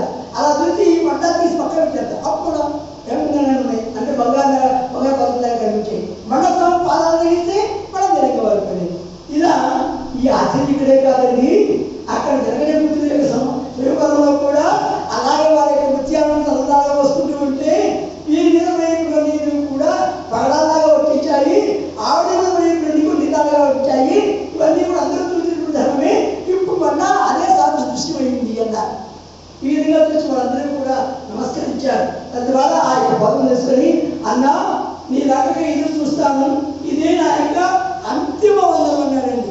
అంటే మన నేను బ్రతుకుంటానో బ్రతుకున్నాను, మనల్ని కలుస్తానో కలవలేను, మళ్ళా నేను ఇక్కడ ఈ శాసనం చేశాను కానీ దాని దగ్గర సామర్థ్యాన్ని బలాన్ని నేను పుట్టుకున్నాను నేను అనుకుంటూ ఒక్క మాట అన్నాడండి. దీంతో ఈ పాదక ఘట్టం పూర్తయిపోతుంది. ఏమన్నారు? అన్నా నీ అనిర్వచనీయమైన ప్రేమాసుర తత్వమును నన్ను దీవింపు దృఢకాయుండనై నిశ్చయుండనై ధీమతినై 14 జగంబులు నీకై వేచియుండెడి నా సహసోపేత ధర్మమున ఏ పరిపాటునైనా ధర్మహానియుగంగగా రక్షింప పోషింప నీవే నాకు దిగుండవు. రక్షింపగా పోషించుగా నీవే నాకు చూడ చెప్పేసి ఈ 14 సంవత్సరాలు కూడా ఈ అల్పప్రాణికి మీరే నాకు ఆ దీక్షించేవారు, మీరే ధర్మకార్యములకు అంకితమైనటువంటి ఆయన గొప్పదైన ధైర్యాన్ని ప్రసాదించాలి. మీరే అంత గొప్పదైనటువంటి ప్రతీక్షను మీ అందరూ నాకు అందించాలి. కాబట్టి మీరు ప్రస్తుతం నన్ను ఆశ్రయించి ఆశ్రయిస్తూ ఉన్నాను. ఇవే నాకు గుప్పుగా దిక్కుగా పేరుగా నన్ను సరిపజేస్తాయని భావిస్తున్నాను అని చెప్పి ఆ బాధ ఎలా పెట్టుకున్నాడు పెట్టుకుని వైష్ణవులాగా ఇక బయలుదేరమ్మా అన్నాడు. కనీసం రాముడు కూడా చూడలేదు, ఇంకా చూస్తే వెళ్ళలేదు. రాముడు చూస్తే వెళ్ళలేదు. రాముడి యొక్క దర్శనాన్ని అప్పుడల్లా కోరుకున్నామా ఒక్కరు కూడా ముందుకు పడదు. అందుచేత రాముడి ఇంటికి కూడా చూరుకున్నారు. వైష్ణవ వాటికి ముందుగా ఆయన నడిచాడండి. నడిస్తే తర్వాత రామదేవుడు ముందు కూడా నడిచారు.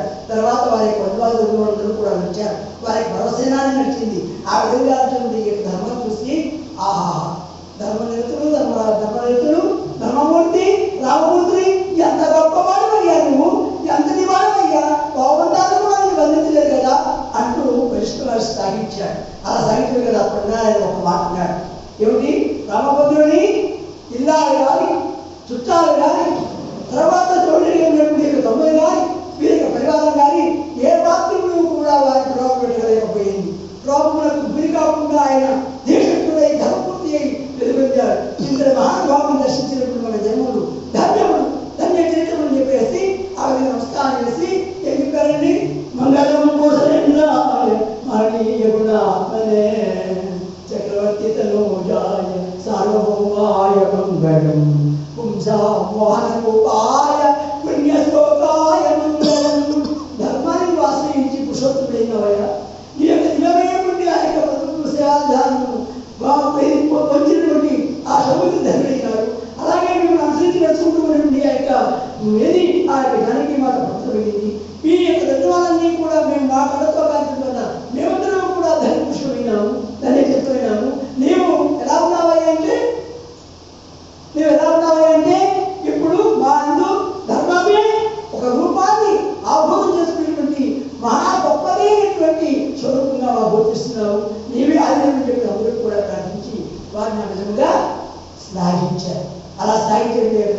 విషయాలన్నింటినీ కూడా పూర్తిగా వచ్చి ఇదేంద్రియ వృత్తిలో తన యొక్క నిత్య కార్యక్రమాలు నిర్వహించుకోవడానికి ఆయన ఉచితులైనాడు. అప్పటికే సాయంకాలం అవడం వల్ల ఆయన సూర్యోపాసన చేయడం కోసం ఆ మందాకిని నదికి ప్రయాణం అయ్యాడు.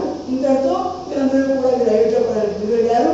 ఆ యొక్క సీతకు తక్షణంగా ఆ యొక్క సౌమ్యుడిని ఉంచి తానుగా తన యొక్క రథాన్ని నడిపించాడు. హరి ఓం దర్శకం శ్రీ గురుభ్యో నమః.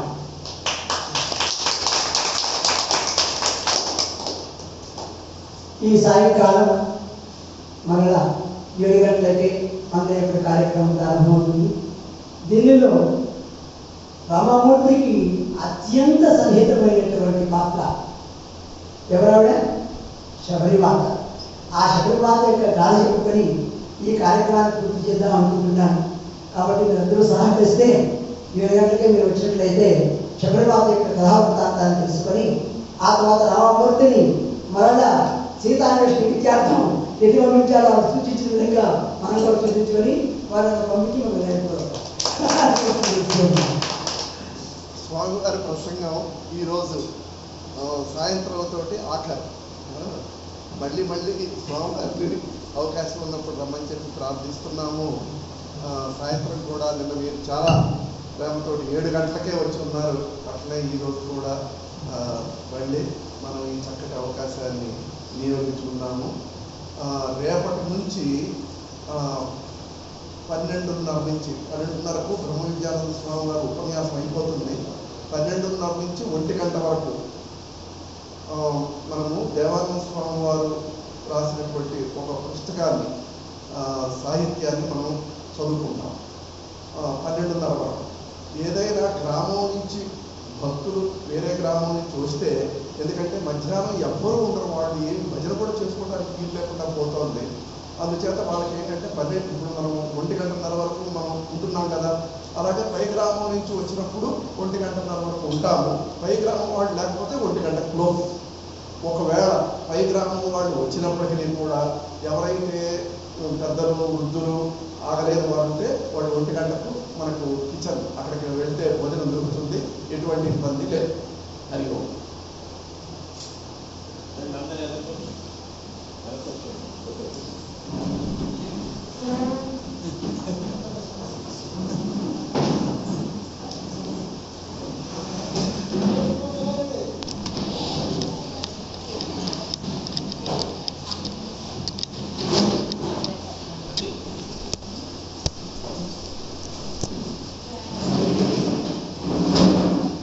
సినిమా నారాయణ గారు రండి. ఆ కుర్చీ నారాయణ గారు కుర్చీ అనుకోండి.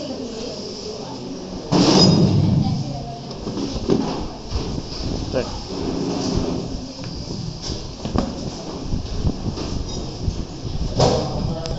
ఆధ్యాత్మికంగా ఇక్కడ చాలా సేవ చేస్తున్నారు స్వామి. అంత సమరత నాకు మంచి మిత్రులే కాదు. ప్రస్తుతం శతాబ్ది ఉత్సవాలు భారతదేశం అంతా ఆర్ఎస్ఎస్ చేస్తున్నాయి. అందులో భాగంగా అమ్మవారు చెప్పారు 3వ తారీఖుని తమరు వస్తున్నారని. ఇలా ఆ పని మీద ఇప్పుడు నారేపల్లిలో మెడికల్ క్యాంప్ పెట్టి అక్కడి నుంచి వస్తున్నామంటారు. జగదీశ్వర గారు చాలా వీలని